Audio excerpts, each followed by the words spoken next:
Assalamu alaikum students. Your lecture is about working of chromosomes. That how chromosomes work to develop characteristics or traits in new generations. अब हमने देखना है कि chromosomes किस तरह से वर्क करते हैं.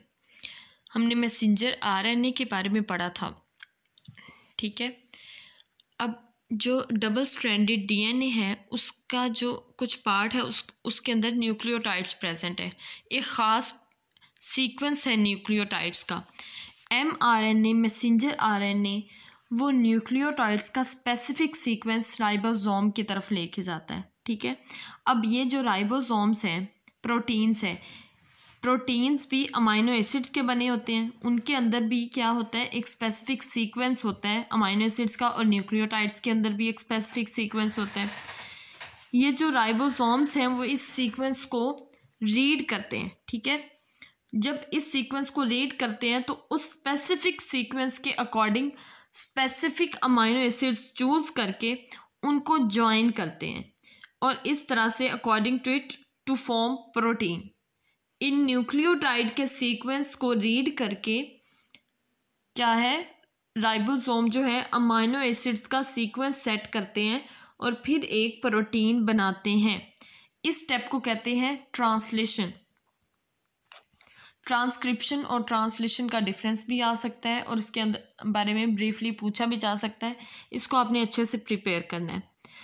नेक्स्ट क्या है, अब डीएनए का एक पार्ट है सीक्वेंस ऑफ न्यूक्लियोटाइड्स है. एक स्पेसिफिक सीक्वेंस है न्यूक्लियोटाइड्स का जिसके अंदर इंस्ट्रक्शंस हैं, तमाम इंस्ट्रक्शंस हैं. हमने पहले पढ़ा था बेसिक पॉइंट था कि जो डीएनए है उसके वो इंस्ट्रक्शंस देता है, वो गाइड करता है सारे सेल को.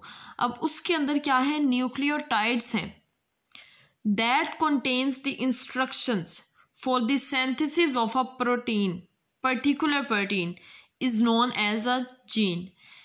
डीएनए का एक ख़ास एक छोटा सा जैसे पार्ट है, थोड़ा सा हिस्सा है उसका. ठीक है.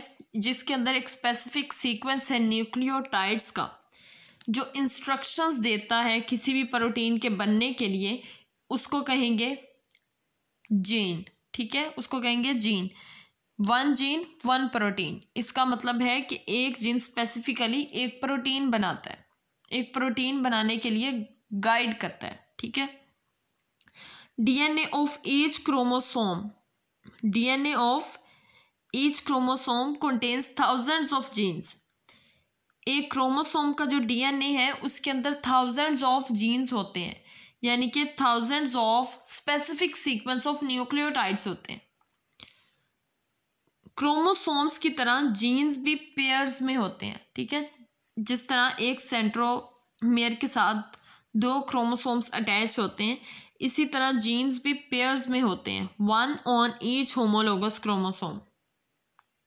ठीक है. एक पेयर एक होमोलोगस क्रोमोसोम पे होता है. एक होमोलोगस क्रोमोसोम है, उसके ऊपर एक जीन प्रेजेंट होता है, एक जीन का पेयर प्रेजेंट होता है. ठीक है.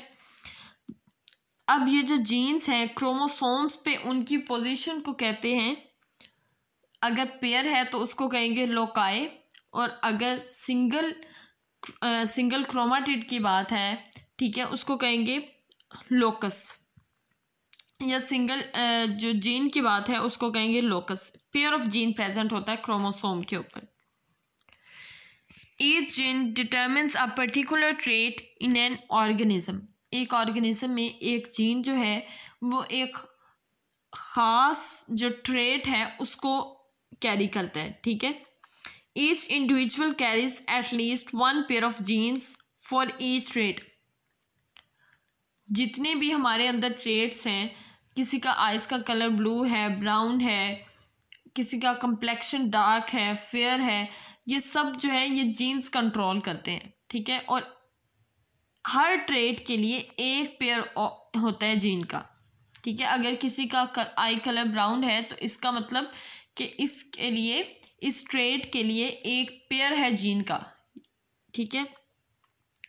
Carries at least one pair of genes for each trait. For convenience, pairs of genes are represented by a letter or symbol. अब हमें नहीं पता कि जीन्स जो है उसकी फॉर्म क्या है, एग्जैक्ट फॉर्म क्या है, उसको हमने स्टडी किस तरह से करना है, उसको किसी लेटर या सिंबल से एक्सप्रेस कर देना है, स्पेसिफिक कर देना है, ताकि हम उसको इजीली स्टडी कर सकें। जीन्स के जो दोनों मेंबर्स हैं वो सेम भी हो सकते हैं, पेयर है ना जीन का, तो पेयर का मतलब जोड़ा है, दो चीज़ें हैं, दो मेंबर्स होंगे, वो सेम भी हो सकते हैं और डिफरेंट भी हो सकते हैं। कुछ इंडिविजुअल्स में सेम होते हैं और कुछ में डिफरेंट भी हो सकते हैं। एक कंडीशन में इस तरह के कैपिटल ए है या स्मॉल ए है, ये हो गए सेम, ठीक है। अब डिफरेंट कैसे हो सकते हैं, एक कैपिटल ए स्मॉल ए भी हो सकता है, कैपिटल बी स्मॉल बी भी हो सकता है, ये डिफरेंट फॉर्म्स आ गई, ये इंडिविजुअली डिफर करते हैं, ठीक है। कुछ इंडिविजुअल्स में सेम होते हैं, जैसा कि कैपिटल ए ये सेम हो गए, एक जीन पेयर में दोनों मेंबर्स सेम हैं, जबकि कुछ इंडिविजुअल्स में दोनों मेंबर्स डिफरेंट हो सकते हैं एक जीन पेयर में, जैसे कैपिटल ए है स्मॉल ए है, कैपिटल बी है स्मॉल बी है।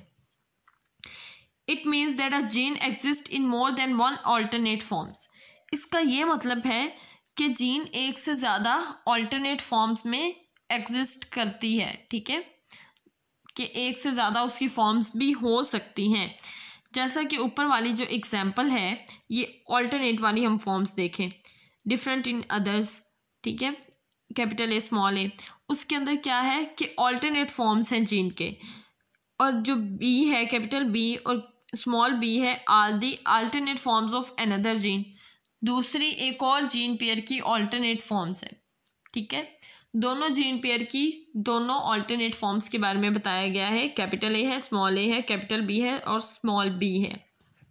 अब ये जो ऑल्टरनेट फॉर्म्स हैं जीन पेयर की, इनको हम एक दूसरे के अलील कहेंगे, ठीक है।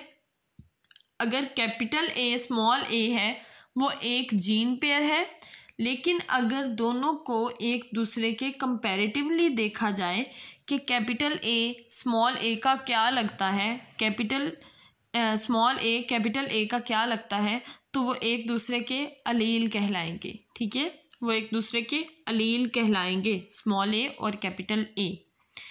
If an individual has capital A small A gene pair, capital A and small A are the alleles of one another, एक दूसरे के अलील्स हैं, लेकिन अगर उनको इकट्ठा हमने देखना है तो हम कहेंगे ये एक जीन पेयर है, ठीक है। In this individual allele A is located on one of the two homologous chromosomes. अब एक क्रोमोसोम पे एक जीन प्रेजेंट है, एक जीन पेयर प्रेजेंट है, तो उसका एक अलील ए है और दूसरा स्मॉल ए है। जो कैपिटल ए है वो इसी होमोलोगस क्रोमोसोम के किसी एक पे प्रेजेंट है, ठीक है। होमोलोगस क्रोमोसोम्स किन्हें कहते हैं, जिनके अंदर जो सेम नंबर ऑफ क्रोमोसोम्स होते हैं, ठीक है। और क्या है, अलील ए है स्मॉल ए है, वो दूसरे क्रोमोसोम पे प्रेजेंट होगा, ठीक है। When chromosomes separate during meiosis, जब मियोसिस होती है तो क्रोमोसोम्स सेपरेट होते हैं। जब क्रोमोसोम सेपरेट होते हैं तो उसके अंदर जीन पेयर भी सेपरेट होगा, जीन पेयर में मौजूद है अलील्स, तो इसका मतलब अलील्स भी सेपरेट हो सकते हैं, अलील्स ऑल्सो सेपरेट, ठीक है। अलील जब सेपरेट हो गए तो क्या होगा कि एक जो जीन पेयर था, एक उसका अलील एक तरफ रह गया और दूसरा अलील दूसरी तरफ चला गया। जब एक अलील दूसरी तरफ एक तरफ चला गया और दूसरा दूसरी तरफ चला गया, तो इसका मतलब ट्रेट्स भी डिफरेंट हो जाएंगे, जैसा कि एक जीन पेयर एक ट्रेट को लेके चलता है, ठीक है। अब अगर हम स्पेसिफिक करें कि कैपिटल ए और स्मॉल ए है, ये एक जीन है, ये ब्लैक आइज के ब्लैक कलर के लिए स्पेसिफिक है, ठीक है। अब अगर हम देखें कि कैपिटल ए है वो एक साइड पे चला गया है अलील और स्मॉल ए दूसरी तरफ चला गया, इसका मतलब जो ब्लैक आइज का कलर था वो ट्रेट थी, वो अब नहीं रहेगी, ठीक है। जो अब दूसरी तरफ गए हैं, ड्रिफ्ट हुए हैं, जब वो दूसरे क्रोमोसोम्स के साथ कंबाइन करेंगे, दूसरे सेल के क्रोमोसोम्स के साथ कंबाइन करेंगे, तो वो एक नई ट्रेट बन जाएगी। इस तरह से होती हैं वेरिएशंस, ठीक है। When chromosomes separate during meiosis, alleles also separate and each gamete gets one of the two alleles. Her gamete में एक एक अलील चला जाता है अलग अलग से. When gametes of both parents unite, जब दोनों पेरेंट्स के गैमेट्स यूनाइट करते हैं, जाइगोट बनता है, तो क्या होता है? They receives one allele from each parent. ठीक है, एक अलील हर पेरेंट में से ले लिया जाता है. नेक्स्ट हम नेक्स्ट लेक्चर में पढ़ेंगे. अब आज का लेक्चर आपका ख़त्म हो गया.